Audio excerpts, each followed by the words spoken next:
Ok. Maintenant, Malak, il a dit c'est quoi une activité. Bon, visiblement, il sait le problème que ça implique, parce que son Dieu, finalement, sa volonté, elle est tributaire à la création, donc il sait déjà que son Dieu n'exerce pas une activité de toute éternité. Le second point, c'est qu'une activité, c'est simplement le fait d'exercer une action. Troisième point, il a dit que notre Dieu, au tout début, passe d'immatériel à matériel et que ça impliquait un changement. Premièrement, ça c'est faux. Notre Dieu ne passe pas d'immatériel à matériel. Par contre, toi, en revanche, le problème, c'est que ton Dieu à toi, je peux dire la même chose. Si j'omets justement le fait que ce ne soit pas sous le même rapport. C'est-à-dire que moi, je peux dire, Malak, que ton Dieu s'est manifesté à Mohamed sous la forme d'un jeune homme en berbe avec des cheveux bouclés dans un prévert. Ou je peux dire que dans le Sahih Muslim 183a, Allah, il va se manifester sous une forme créée. Donc arrête s'il te plaît tes sophismes, prouve-nous que l'incarnation du Fils, ça implique un changement, sinon arrête tes sophismes. Parce que dans ces cas-là, si, C'est bon, t'as fini ton monologue ou pas? Ah, laisse finir, frère. en fait, je t'explique. Dans un débat, il y a forcément une personne qui va développer un point. Personne t'a dit que j'étais d'accord pour Donc s'il te débattre avec plaît, toi. regarde, si tu veux que je Jusqu'à finisse de preuve du taire, contraire, c'est pas un tu débat. veux que je finisse de parler, tu te tais. J'ai pas dit que je voulais que tu finisses de parler non plus, Balzac. Laisse-le Oui, finir donc de si tu veux parler. pas que je finisse de parler, dans ces cas-là,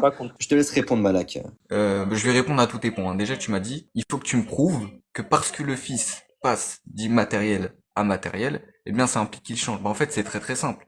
La matérialité, c'est une propriété. C'est pas une propriété qui est essentielle au fils, mais c'est une propriété qui se surajoute à lui après l'émergence. C'est une propriété accidentelle. Et jusqu'à preuve du contraire, l'inséparabilité aux, si tu veux, je pourrais justifier cette prémisse, l'inséparabilité aux accidents implique l'émergence du sujet. Et pour répondre à ton autre point là, c'est un consensus chez les sunnites. Il n'y a pas de matérialité en ce qui concerne les attributs d'Allah. Donc tu peux me sortir tous les hadiths que tu veux, faire ton interprétation fallacieuse. Moi, je vais pas faire du texte avec toi. Je te dis tout simplement, il y a un consensus chez les sunnites sur le fait que les attributs divins ou l'entité divine n'est pas concernée, ne sont pas concernés par la matérialité et tout ce qui implique l'occurrence, tout ce qui implique l'accident. Tu n'as pas répondu à mes points sur la volonté qui était tributaire à la création selon Allah. Donc déjà, t'as pas répondu à tous mes points. Ça, c'est une première erreur. La seconde erreur, c'est que moi, je n'ai pas parlé de matérialité d'Allah au sens des attributs. Ça, c'est une deuxième erreur que tu as faite. J'ai parlé du fait que ton prophète, d'accord, il a vu son Dieu sous la forme d'un jeune homme imberbe avec des cheveux bouclés dans un prévert. Selon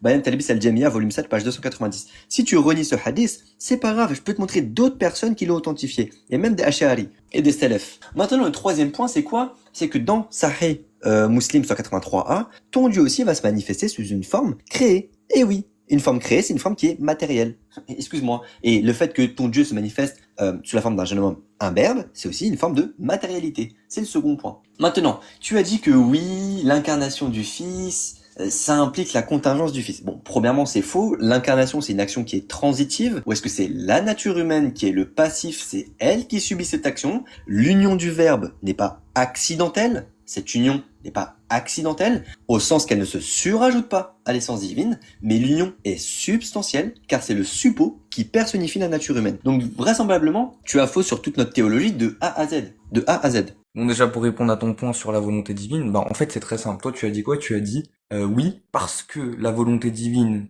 ne s'applique qu'aux possibilités rationnelles et ne s'applique pas sur toutes les catégories du jugement rationnel, le nécessaire et impossible, surtout le nécessaire, je crois que c'était ton point, alors ça signifie que Allah ne peut pas exercer une activité de toute éternité. Mais en fait, c'est à toi de prouver l'implication. Comment tu fais l'implication? Comment tu prouves l'implication? La volonté divine ne s'applique qu'aux possibilités rationnelles et la volonté divine ne peut pas exercer une activité, donc la spécification, de toute éternité. Ici, la conclusion, elle découle pas de tes prémices, Balzac, c'est à toi de prouver l'implication ici. Maintenant, pour répondre à ton autre point, moi je t'ai dit, je vais pas faire d'herméneutique avec toi, tout ce que je te dis, c'est que la matérialité. Et ensuite, tu me dis, oui, je parle pas de matérialité en ce qui concerne les attributs. Du coup, tu me parles de quoi? Tu me parles de matérialité par rapport à quoi? Par rapport à la divinité? Ça reviendra au même. La matérialité ne concerne ni les attributs divins, ni l'entité divine. Donc, tous les textes que tu peux me ramener, je vais te dire, on fait une interprétation dessus qui exempte Allah de matérialité ou d'accident, tout simplement. Et ensuite, pour ton point, tu m'as dit quoi? Tu m'as dit oui, l'incarnation, enfin les propriétés de la nature humaine, l'union hypostatique, c'est pas une union qui est accidentelle. Mais une union qui est accidentelle, c'est quoi? C'est une union qui est possible. C'est ça le sens de accidentelle. Donc si tu me dis que c'est pas une union accidentelle, c'est soit une union impossible, soit une union nécessaire. Si c'est une union impossible, le Fils ne peut pas s'incarner, tout simplement. Et si l'union, elle est nécessaire, alors on ne pourrait pas concevoir la quiddité du Fils sans l'union avec ses propriétés. Donc l'incarnation ne s'effectuerait pas à un moment X dans le temps. Voilà, c'est ma réponse. Bon, encore une fois, t'as balbutié pour dire n'importe quoi, encore une fois, sur notre croyance. Sache que moi, je n'ai rien affirmé, hein. Moi, ne m'implique pas des propos. J'ai pas dit que ton Dieu n'exerçait pas une activité de toute éternité. En revanche, là, j'affirme que le fait que la volonté d'Allah ne s'exerce uniquement sur des êtres contingents, ça implique que l'exercice de celle-ci n'est pas nécessaire puisque ça s'applique uniquement sur des êtres contingents. Le premier objet de volonté d'Allah se fait sur les êtres contingents et non sur lui-même. Donc, l'exercice de celle-ci est contingente. Ça, c'est le premier point. Le second point, c'est que tu m'as dit, oui, moi, je peux te montrer que les salafs, c'était des Ash'arites. Mais là, là, tu me dis que tu veux pas te parler d'herméneutique. Enfin, je comprends pas. T'as besoin d'avoir un PDF à côté de toi. T'as besoin d'avoir tous tes livres à côté de toi. Frérot, sois simple. Tous les salafs, ils avaient une conception salafi. Il y a aucun salaf qui avait la conception de dire que Allah n'a pas de main, n'a pas d'œil, n'a pas de pied, etc., etc. Que le fait que Allah n'est pas au-dessus du trône et que Allah ne descend pas au premier ciel chaque soir, avant Fajr, de haut en bas, de par son essence. Ça n'existe pas. Ça n'existe pas chez les salafs. Maintenant, quand Allah se manifeste sous la forme d'un jeune homme imberbe, je suis désolé, mais tu peux pas me dire que c'était pas Allah. Parce que ton prophète lui-même, il te dit, j'ai vu mon Seigneur sous la forme d'un jeune homme imberbe. Ton prophète lui-même, il te dit, j'ai vu Allah. J'ai vu Allah. Donc, toi, tu dis qu'il n'a pas vu Allah, mais ton prophète lui-même, il te dit, j'ai vu Allah. Et ici, tu vas me dire qu'ici, ça parle pas de matérialité. Or, il te dit qu'il l'a vu de ses propres yeux, dans un rêve, qu'il a vu une forme matérielle. Un jeune homme imberbe. Et encore une fois, en fait, je crois que tu comprends pas les points sur notre théologie. Je crois que t'as surtout pas compris, en fait, ce que je te dis. L'union, chez nous, n'est pas accidentelle. Encore une fois, je répète, au sens qu'elle ne se surajoute pas à l'essence divine, mais l'union du Verbe est substantielle car c'est le suppôt, c'est l'hypostase qui personnifie la nature humaine. Donc l'union se fait dans la personne du Christ, et non pas dans la nature. Malak est à côté de la plaque de A à Z. C'est terrible. Parce que t'as parlé longtemps, hein. Franchement, c'est dur de tout se rappeler, et moi, j'ai pas de quoi noter. Donc, je vais répondre à ton point sur l'union hypostatique. En fait, t'as juste réitéré ton propos. T'as dit quoi? T'as dit, l'union n'est pas accidentelle au sens où les propriétés se surajoutent, mais elle est plutôt substantielle parce que c'est la personne du Christ qui personnifie la nature. D'accord. Sauf que moi, je t'ai répondu quoi? Je t'ai répondu que si c'est pas une union accidentelle, ça veut dire que c'est pas une union qui est possible. Et donc, si c'est pas une union qui est possible, c'est une union qui est soit possible, soit nécessaire. Et je t'ai montré que dans les deux cas, c'était invalide. Donc, t'es obligé de revenir sur ta position, t'es obligé de revenir dessus, celle qui consiste à dire que l'union n'est pas accidentelle, parce qu'elle ne peut qu'être accidentelle. Ensuite, pour tes points, bah si tes propos c'était pas de dire que t'imputais la matière, etc., bah je t'ai dit tu peux me ramener tous les textes que tu veux, l'interprétation qu'on fera dessus, Allah sera exempt dans tous les cas de toute propriété qui puisse impliquer sa contingence, tout simplement. Et ensuite, j'ai pas parlé des salafs, hein, si tu fais référence à ce que j'ai dit la dernière fois, le débat pour l'instant il est sur l'union hypostatique et sur votre fausse implication comme quoi les attributs doivent partager la même nature qu'Allah, tout simplement. Si tu peux pas défendre ces points-là, bah je vais finir ma discussion avec Blacka et je vais partir. Du coup, t'as rien répondu, hein. Et c'est quoi l'union hypostatique, Malak? Bah l'union hypostatique, c'est l'union de l'hypostase divine avec les propriétés de la nature humaine. Je repose ma question. C'est quoi l'union Je hypostatique? viens de te répondre. Si ma réponse te C'est un satisfait pas, nestorien. Répète-moi ta réponse pour voir. C'est un nestorien. ma réponse c'était que l'union hypostatique, c'était l'union de la personne du verbe avec les propriétés de la nature humaine. Non, c'est pas ça l'union hypostatique. Ok, vas-y, explique-moi ce que c'est que l'union L'union hypostatique, c'est l'union des deux natures dans quoi? Vas-y, dis-moi.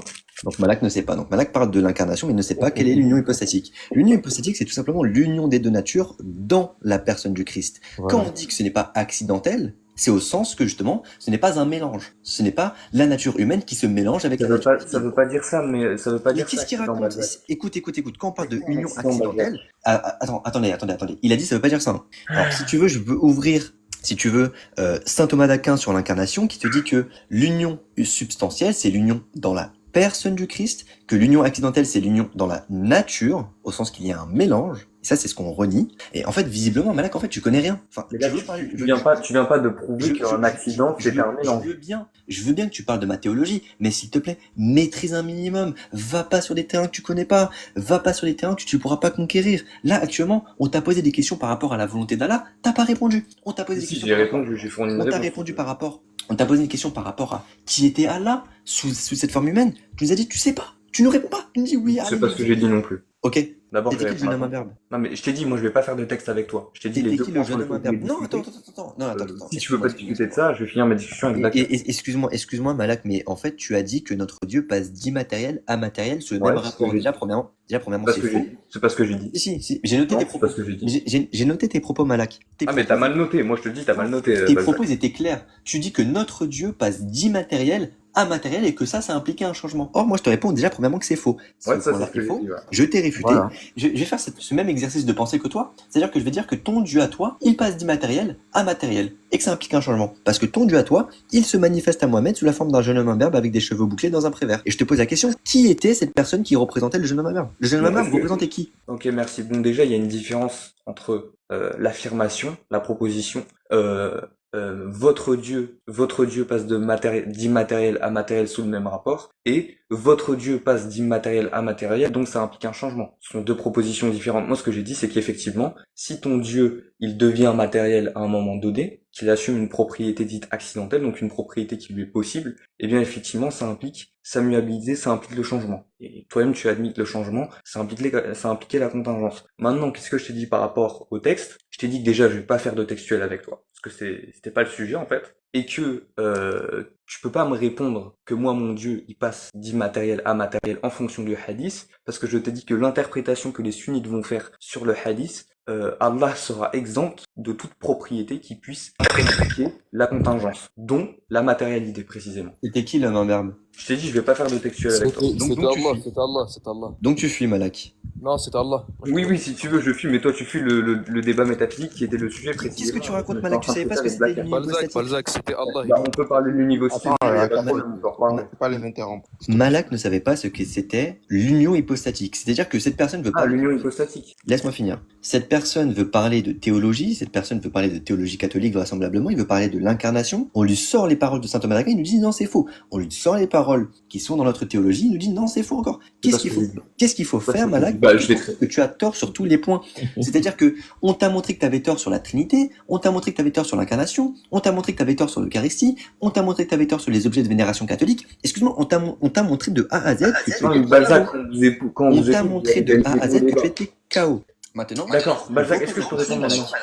Là, je te repose la question parce que tu as parlé, encore une fois, de notre théologie. Moi, je fais un contraste entre tes propos, ma théologie, et ta théologie. Ouais. Qui était ce jeune homme imberbe? Ok, est-ce que je peux répondre? Bah, tu m'as dit que t'allais pas répondre. Non, non, je vais répondre à ton propos et on va rester vas-y. sur l'union hypostatique parce que tu m'as dit, je ne sais pas ce que c'est. Déjà, quand t'es parti dans la définition de Thomas d'Aquin, j'ai pas dit que c'était faux. Je t'ai demandé, qu'est-ce qu'un accident? Tu m'as dit, La c'est définition. pas accidentel, laisse-moi finir, laisse-moi finir. Je t'ai demandé, c'est quoi un accident? Tu m'as dit, l'union n'est pas accidentelle au sens où ce n'est pas un mélange. Je t'ai dit, c'est pas la définition d'accident et tu m'as lu Thomas d'Aquin sur le fait que l'incarnation n'impliquait pas un mélange. Mais ici, ça répond pas à ma question. Quand je te demande de me sortir une définition d'accident et que tu me sors une parole de Thomas d'Aquin qui ne correspond pas à ce à quoi on est en train de parler, bah je vais effectivement te dire Balzac, que tu fais un hors-sujet. Maintenant, pour me répéter encore une fois, je t'ai dit que je vais pas faire de texte avec toi parce que ce n'est pas le sujet du débat, mais tous les textes que tu pourras me ramener, n'importe quelle interprétation qui vient de savants sunnites, Allah sera exempt, selon ces savants, ok, de toute propriété qui puisse impliquer la contingence. Bon, je remercie le Seigneur Jésus finalement d'avoir mis en exergue les incapacités de Malak à pouvoir répondre aux questions, que ce soit sur l'union hypostatique, que ce soit sur la volonté tributaire d'Allah, que ce soit sur le jeune homme imberbe, que ce soit sur la croyance des salafs, que ce soit sur l'incarnation générale. Et finalement, ça, on a pu le voir dans tous les débats, c'est-à-dire que dans tous les échanges, manifestement, cette personne est nulle. C'est-à-dire que manifestement, cette personne présente des incompétences avec notre théologie, avec la sienne, parce que vraisemblablement, je suis désolé, mais quand tu ne réponds pas sur toute ta théologie de A à Z et que tu veux rester uniquement sur un seul sujet, et que pire, tu ne veux même pas défendre la légitimité de ton prophète dans les textes, c'est catastrophique. Cette personne ne veut pas prouver que Mohamed est un vrai prophète. Je suis désolé, on l'a éteint sur la vénération d'objets catholiques, on l'a éteint sur l'Eucharistie, on l'a éteint sur la Trinité, on l'a éteint sur l'incarnation. Vraiment, je vous le dis, c'est vraiment catastrophique. Il faut cesser de débattre avec ces personnes-là. Ces personnes-là ne sont pas dans une recherche de vérité, ne sont pas dans une conquête de vérité. Ces personnes-là sont uniquement dans le projet